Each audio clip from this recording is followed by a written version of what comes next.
नमस्ते दोस्तों। आज के इस एक्सप्लेनर में हम एक ऐसी चीज के बारे में बात करने वाले हैं जो लिटरली हमारे चारों तरफ है, पर हम उस पर इतना ध्यान नहीं देते। क्या कभी सोचा है कि हम आसपास की चीजों को देख कैसे पाते हैं, या फिर आईने में हमारा चेहरा बिल्कुल हूबहू कैसे दिखता है? आज हम रोशनी के इन्हीं रोजमर्रा के राजों से पर्दा उठाने वाले हैं। हम बिल्कुल बेसिक से समझेंगे कि लाइट कैसे अलग अलग सरफेसेस से टकराकर वापस आती है और कैसे ये सिंपल सा साइंस हमारी इस दुनिया को रोशन करता है। Okay, let's dive into this. आज के सफर का रोड मैप कुछ इस तरह होने वाला है। पहला, लाइट और उसके बेसिक लॉज। दूसरा, रे डायग्राम्स कैसे बनाएं। तीसरा, लेटरल इन्वर्जन का जादू। चौथा, स्फेरिकल मिरर्स, कॉनकेव और कॉन्वेक्स। पांचवा, लॉज ऑफ इमेज फॉर्मेशन। और आखिर में एक बहुत ही interesting pin hole camera thought experiment.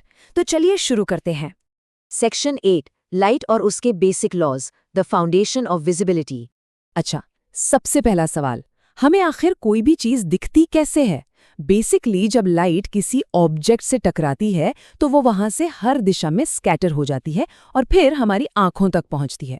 यहां हम रेगुलर और डिफ्यूज्ड रिफ्लेक्शन के बीच का फर्क देख रहे हैं। इमेजिन कीजिए एक चमचमाता हुआ शीशा और दूसरी तरफ एक खुरदुरी दीवार। दोनों में क्या अंतर है? जब पैरेलल लाइट रेज एक पॉलिश्ड सरफेस पर गिरती हैं तो वो एक डेफिनेट डायरेक्शन में बिल्कुल पैरेलल ही वापस बाउंस होती हैं। इसे कहते हैं रेगुलर रिफ्लेक्शन, और बिल्कुल इसी वजह से शीशे में हमें एक क्लियर और शार्प वर्चुअल इमेज दिखती है। वहीं दूसरी तरफ जब लाइट किसी अनपॉलिश्ड या अनइवन सरफेस, जैसे कि वो खुरदुरी दीवार, पर गिरती है तो रेज अलग अलग डायरेक्शंस में स्कैटर हो जाती हैं। इसे हम डिफ्यूज्ड रिफ्लेक्शन कहते हैं, जहां रेज पैरेलल नहीं होती और लाइट बस हर तरफ फैल जाती है। और यहीं आती है एक एब्सोल्युटली क्रूशियल बात, लॉ ऑफ रिफ्लेक्शन। ये वो फंडामेंटल रूल है जिस पर इस दुनिया का हर मिरर काम करता है। थोड़ा ध्यान से देखिए, जब एक इनकमिंग रे, जिसे हम इंसिडेंट रे कहते हैं, मिरर से टकराती है तो ठीक उस हिट पॉइंट पर हम एक 90 डिग्री की इमेजिनरी लाइन ड्रॉ करते हैं, जिससे नॉर्मल कहा जाता है।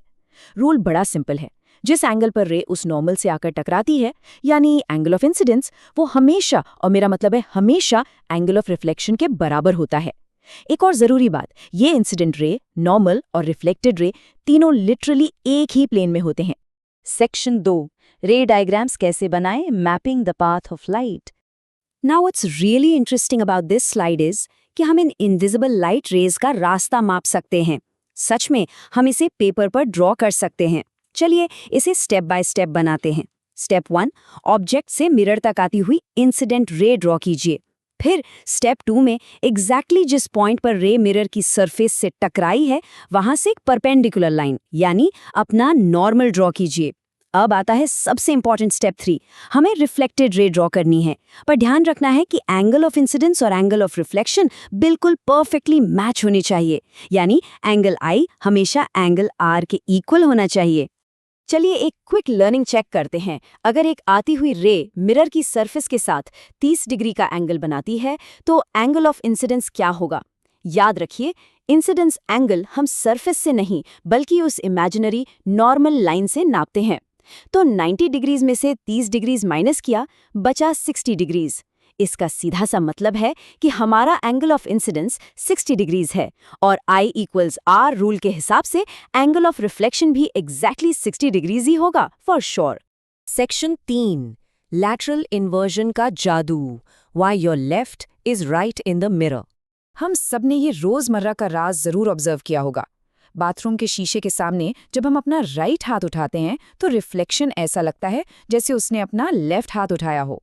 इस एवरीडे मैजिक को फिजिक्स में लैटरल इन्वर्जन कहते हैं।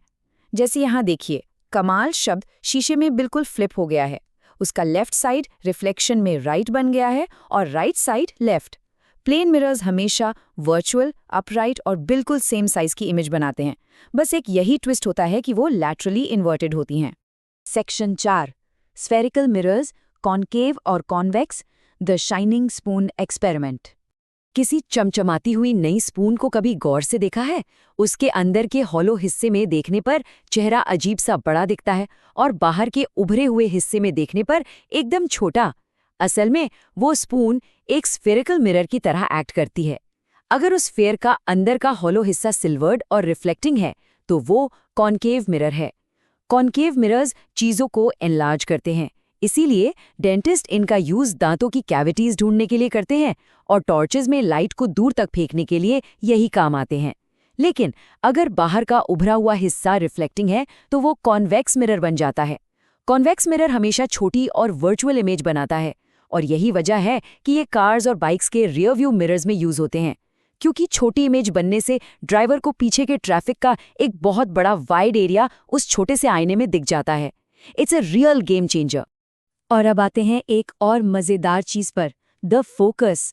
अगर हम एक कॉनकेव मिरर को सूरज की तरफ पॉइंट करें और इसकी रिफ्लेक्टेड लाइट को एक पेपर पर एकत्रित करें तो हमें एक छोटा सा बहुत ब्राइट और शार्प पॉइंट दिखता है। अगर हम उसे कुछ देर वैसे ही स्टेडी रखें ना तो पेपर सच में जलना शुरू हो जाएगा। ये ब्राइट पॉइंट असल में उस कॉनकेव मिरर का फोकस होता है। यहाँ सारी आती हुई पैरेलल सनलाइट रेज मिरर से टकराकर एक ही सिंगल पॉइंट पर कन्वर्ज हो रही हैं और क्योंकि लाइट रेज सच में वहाँ फिजिकली मिल रही हैं इसलिए उस इमेज को एक रियल इमेज कहा जाता है। Section 5 laws of image formation, the rules for curved surfaces. So the crucial point is कि चाहे मिरर की सरफेस फ्लैट हो या कर्व्ड, लाइट ना हमेशा कुछ निश्चित रूल्स फॉलो करती हैं। आइए इन 3 प्रिसाइज रूल्स को समझते हैं जो स्फेरिकल मिरर्स फॉलो करते हैं। पहला रूल, अगर कोई लाइट रे प्रिंसिपल एक्सिस के बिल्कुल पैरेलल आती है तो रिफ्लेक्शन के बाद वो हमेशा फोकस से गुजरेगी।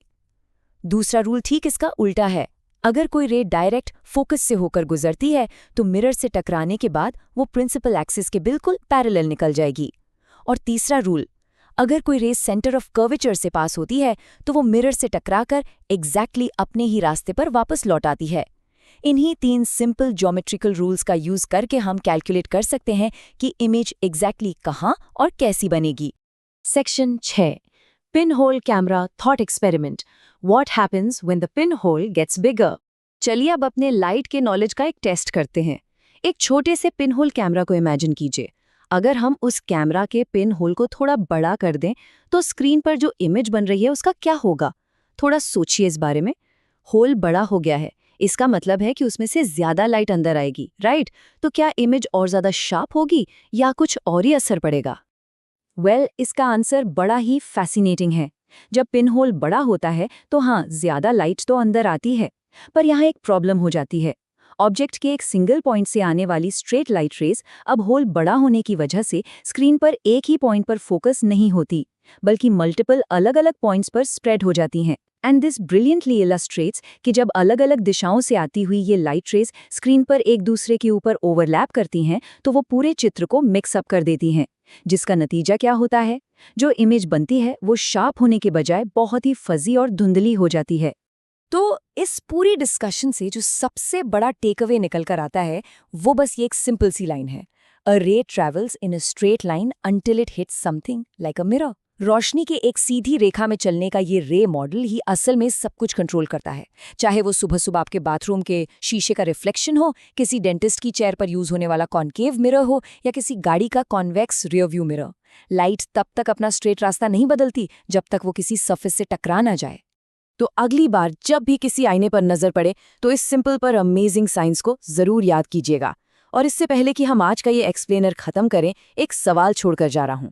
जरा ध्यान दीजिए, अभी इस वक्त हमारे आसपास ऐसी कौन सी और कर्व्ड सर्फेसेस मौजूद हैं जो चुपके से लाइट को बेंड करके हमारी आंखों के साथ ये मैजिक ट्रिक कर रही हैं?